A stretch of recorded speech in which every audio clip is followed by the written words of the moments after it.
Pendant cette période, il entrera dans le lieu très saint du troisième temps.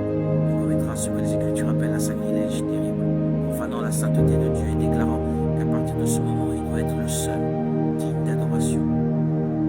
Alors une image de lui sera placée là et toute la terre devra se prosterner devant lui. Et voici que le leader le plus cruel, habilité par Satan et détenant le contrôle du monde entier, entre ses mains commencera à agir tout comme Dieu.